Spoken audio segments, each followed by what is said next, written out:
hospital in Caserta as I a patient? can't give you the exact length of time, but it must have been about 3 months. However, I was not there as a patient. I was there as an interpreter. I had picked up enough Italian to, so to speak, feather my nest, so I could stay at the hospital, which was much better than staying in a camp. And how was the food at that point, now that you were in Italy? The food was pretty much the same that we got from the Italians in North Africa, but the big difference is that once we were in Italy, we got Red Cross parcels every week. There were times when they were in short supply and we might have to share a parcel among 2 people. You began to regain weight? I began to regain weight, and I never stopped regaining it up to this point. So your job was as an interpreter in the hospital. Right. And who were the prisoners in the hospital?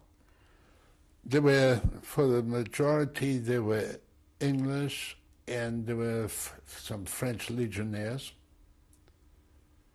There were no Americans at this point.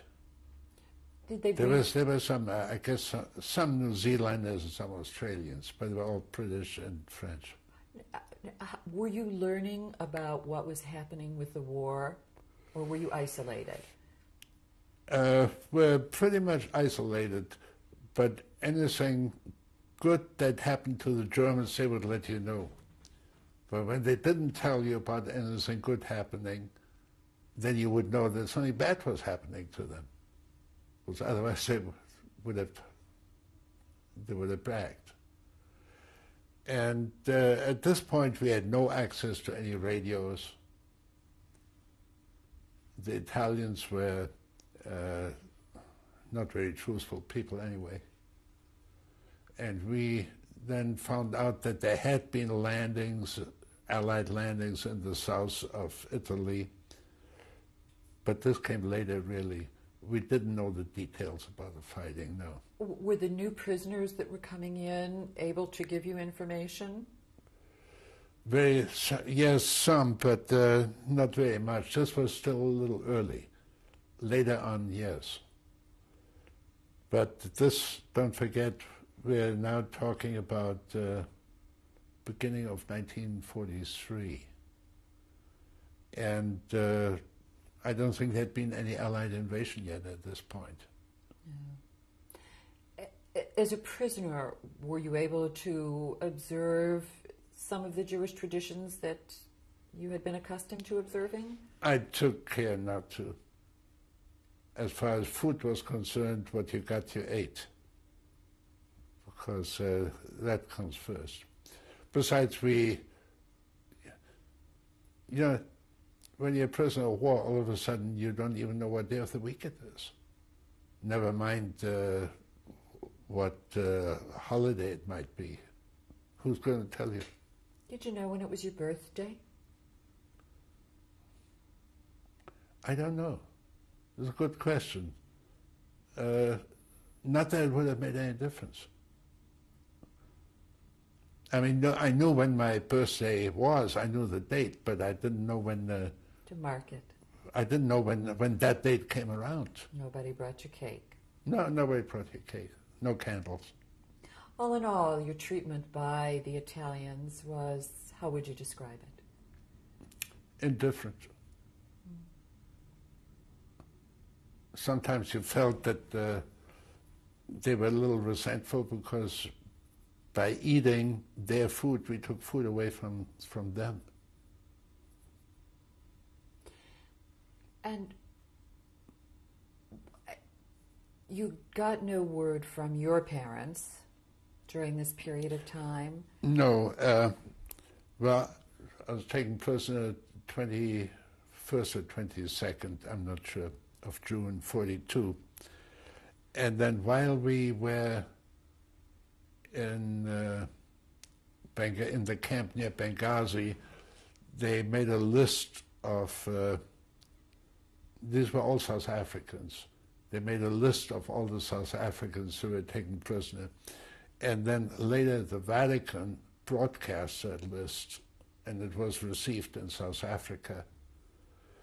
So they notified the people that I had shown as next of kin, and they in turn notified my parents. And somehow it got to the... They either notified my parents or they notified the South African authorities, who in turn notified authorities in Chicago. My parents found out in December of 1942 that I was a prisoner of war. They got a letter from the South African legation in Washington. And the Vatican also, and I'm not quite sure about the logistics, but about 9 months after I was taken prisoner, my parents received a visit from 2 Catholic priests, and they informed her that they had heard the broadcast from the Vatican that I was prisoner of war. So, and what were you imagining was going to be the outcome for you? You know, sometimes when it comes to things like that, you don't worry about the future. You worry about today. Because there's no way you can predict what's going to happen. You can't plan. What can you plan? You're not a free agent. Free time. You didn't really have a job.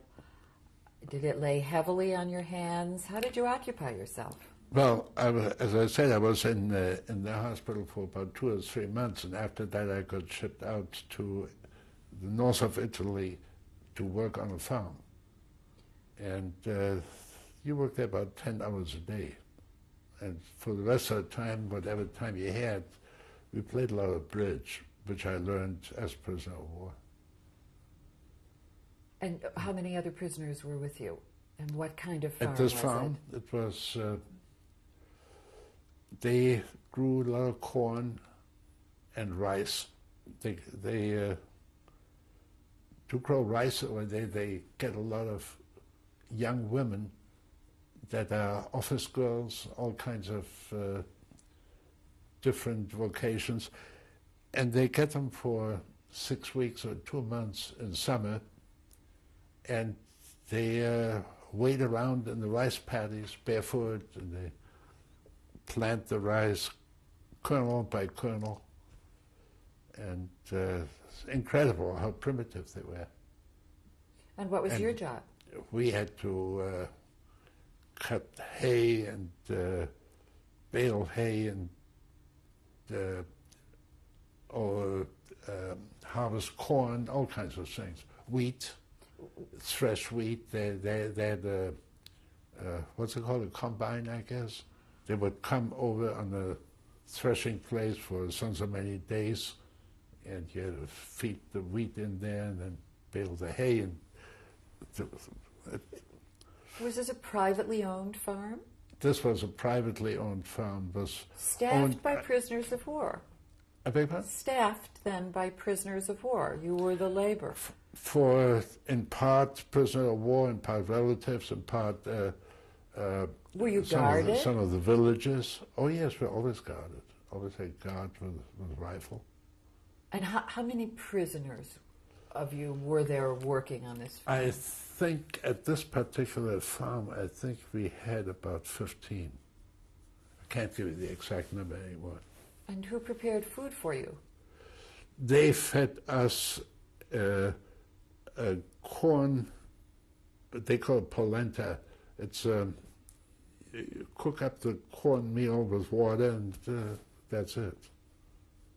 Did you like that? Oh God, it laid in your stomach like bricks. Fancy food today. Very fancy. Polenta? Today. Well, it may not be the same that we had anyway. But then at the camp we got our usual soup, rice concoction, whatever it was, and our small bread. But we had our Red Cross parcels. The owner of the farm, you were given instructions by the owner of the farm? We had a little Italian working with us who at one time had spent some months in Canada, and he thought he spoke English. but he really knew a few words of English. But he was with us, and he was kind of telling us what the God was telling him, you know. And he told us we have to rake this, and we have to hoe this, and we have to shovel this, and so forth. And he was very friendly. He always told us Mussolini is no good and all that. Make the trains run on time. You know, one of those. Did you get news of the war then? Did anybody give you news of the war then, when you were on the farm? I don't think they particularly cared about politics. This was in a little village in the north of Italy, and you leave them alone, they leave you alone. And like he said, Mussolini made the trains run on time, and Jews they didn't know. You know, they, as a matter of fact, the Italians, their impression was that Protestants don't believe in Jesus. They put Protestants in the same class with the Sudanese heathens or whatever. To them, either you were a Catholic or you were a heathen, period. Now, how long were you on this farm? So on that farm till Italy surrendered, which was in, I guess it was end of 93, when they dethroned Mussolini and put him up on a mountaintop where the Germans rescued him later. It was a glider. They landed there and they got him out. So what happened?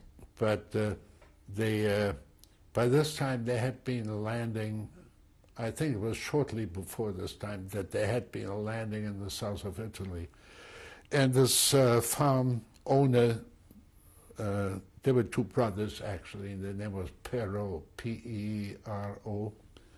They said, stay here, the English are going to be here in another week. Just stay here and you'll be free. So it didn't turn out that way, because there were still Germans in the area.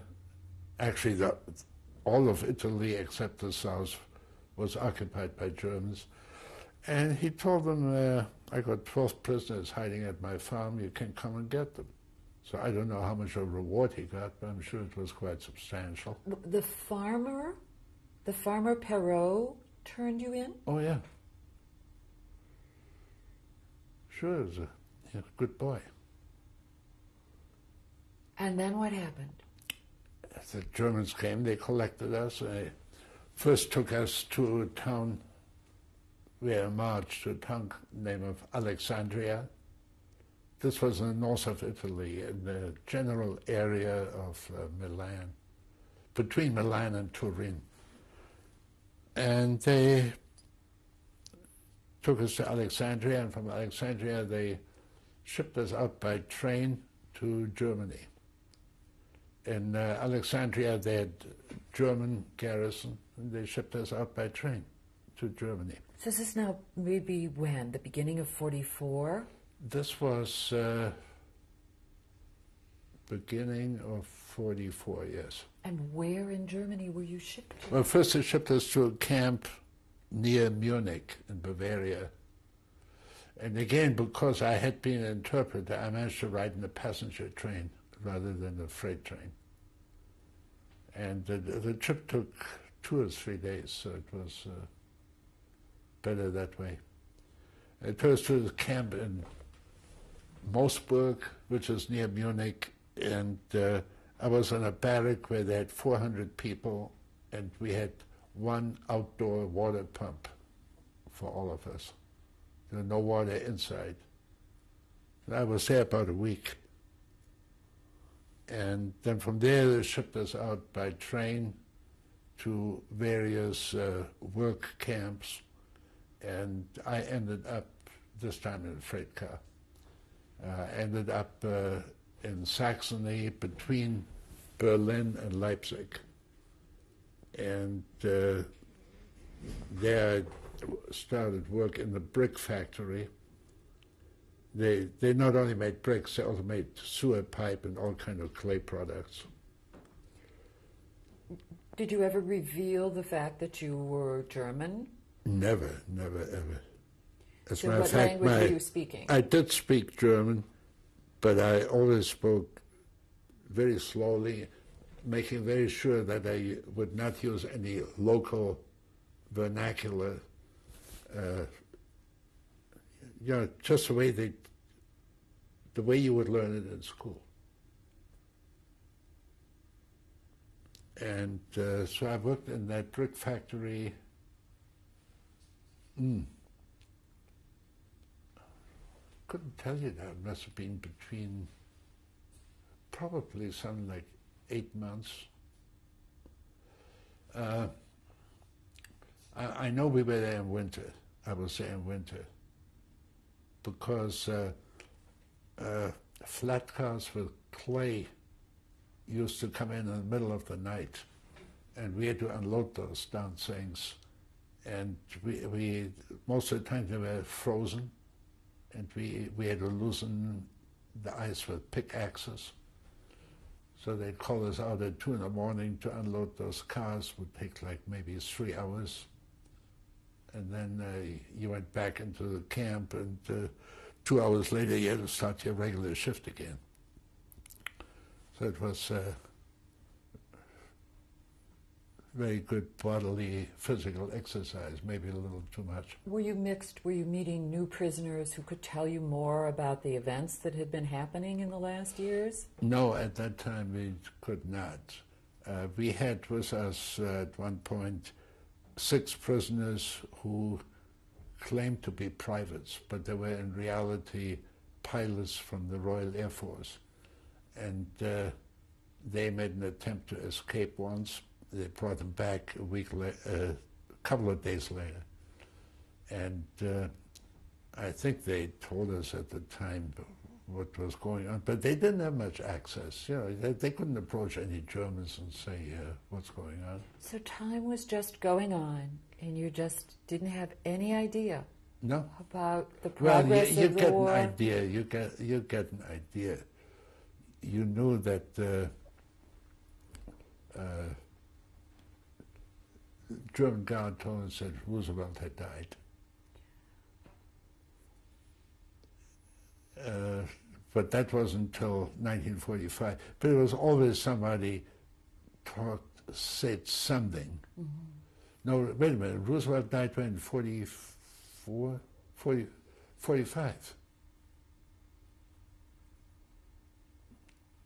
Yeah. But in 1944, I know there was one, he was kind of a blabbermouth. He would tell you occasionally something, but always that the Germans are victorious. Always. There was a raid on Dieppe, they got thrown into the sea. There was something happening here in Italy, they got thrown back in the sea. But you knew there was something going on. So when the end of the war in Europe really came, where were you? I was in a repatriation camp called Annaberg, which was halfway between Berlin and Leipzig. And how had you gotten from Mossberg to Annaberg? Well, occasionally from Mossberg we went to the brick factory first. There's a little town called Zahna, Z-A-H-N-A. And occasionally they would take a couple of prisoners to the area headquarters, Wittenberg, to collect some uniforms or collect some Red Cross parcels, whatever it was. And once when we were there, they decided that my German was good enough that I could go to that repat camp as an interpreter again. And was really... As a German interpreter? Yeah. There was really no provision for an interpreter, so they said, no, you're a medical orderly, you're going to that camp. So I had a Red Cross armband on, but it was because I was an interpreter. What kinds of things were in the Red Cross packages that you received? Oh, there was instant coffee, cocoa, tea. In the English ones, there was usually a half-pound can of margarine. In the American parts, there was 1 pound of butter. And also in a separate cupboard you also got cigarettes, English or American as the case may be, usually 50 a week, which we found out now was no great service, but it was good trading material. There was always a bar of soap and Spam, naturally, and a lot of things like that. And those parcels usually weighed about 10, 11 pounds, 12 pounds. English parcels had evaporated milk. American parcels had a big can of what they call Klim, which is milk spelled backwards. And a lot of these things, the soap, cigarettes, were all good trading material. And we got pretty good at it. If you got an English parcel which had a package of tea, you would open it very, very carefully so that you could reseal it again. And you use some of the tea, and dry it again, and put it back in the parcel. Or with cocoa, you open it ever so carefully, and use some of the cocoa, fill it up with dust, whatever, and mix it up, and reseal it again. And who were you selling it to? German guards, of course. This was great for them.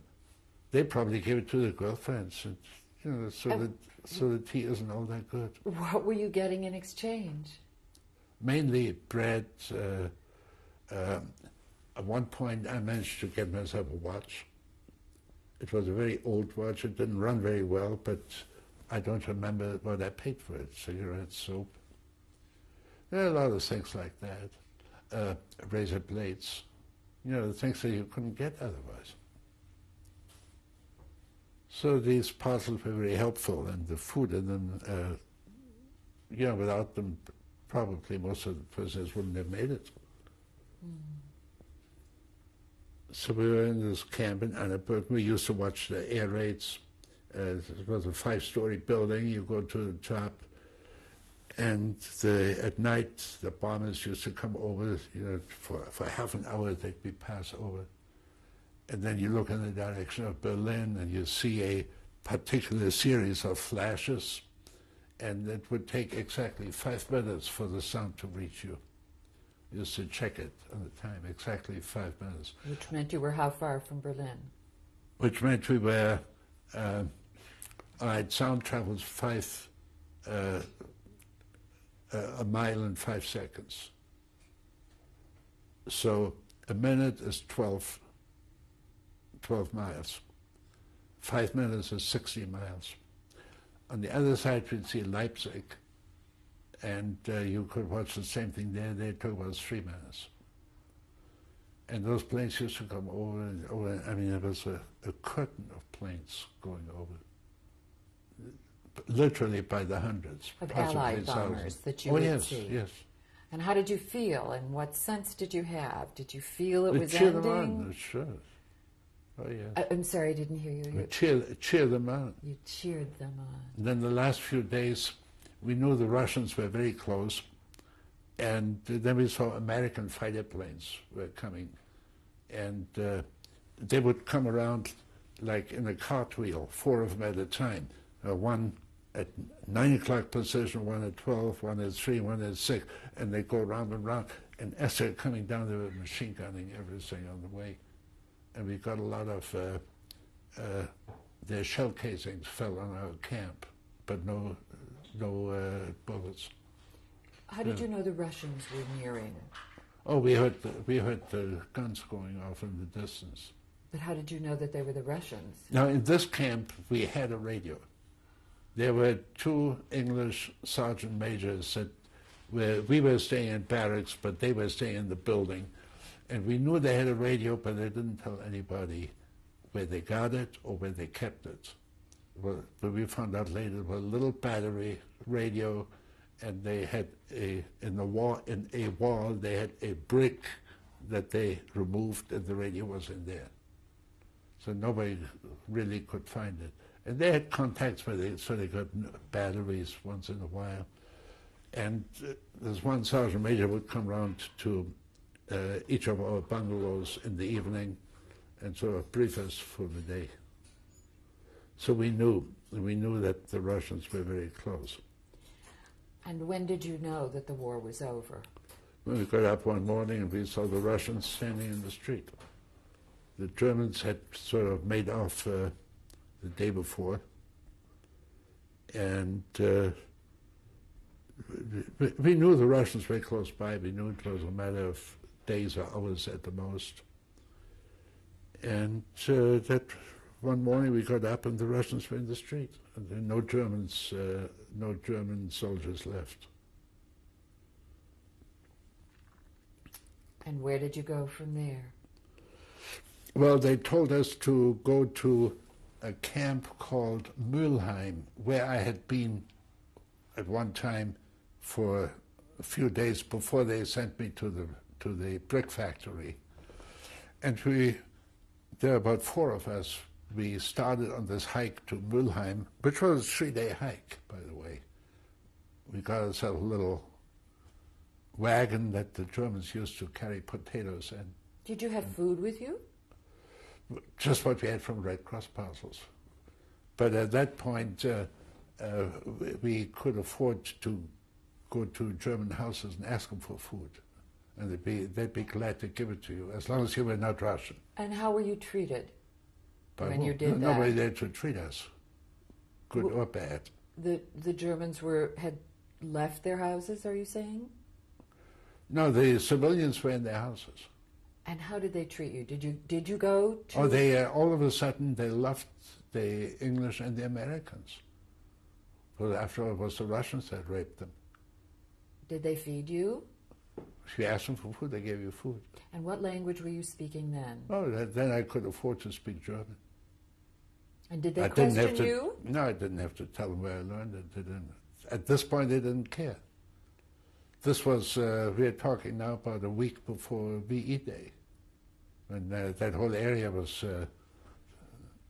under Allied control, except for Berlin itself. And I remember one night, for us, we stayed in a hotel there. We went in a hotel and they told me we want 2 rooms. There were 2 in a room, so they put us in there. We had breakfast there too. They had eggs and bread and some milk. What more do you want? Did they ask you to pay? Pay? It didn't occur to anybody. They were probably very happy to have a couple of English, or there were 2 English and 2 Americans. They were probably very happy to have us on the grounds. So you got to Mülheim? And we looked in there and we saw all these poor prisoners. We figured, the hell, we are outside now and we are not going to go back in behind barbed wire, so we didn't. So we made ourselves independent and we continued going. And we were east of the Elbe, so we had to get across to the western side. And what we did, there was one bridge that was still intact, and we stood at the approaches to the bridge, and or some way off. It was not just a matter of walking across. We were further back, and they had guards at the bridge. So we stood further back, and we saw a Russian truck coming, and so we hitchhiked, and he loaded us on the back, and he drove us across the bridge. And this town, there was still occupied by some Russians, but there were Americans coming every day at regular intervals. So that was home. And they took us to the airfield called Merseburg, Halle, I guess, in between the 2 towns. They had been badly shot up. You couldn't use it as an airfield, but they accumulated. There's thousands and thousands of prisoners there. And from there you went back to South Africa? Well, that from that point on, it was another 7 months, 8 months till I went back to South Africa. First of all, they took us to England.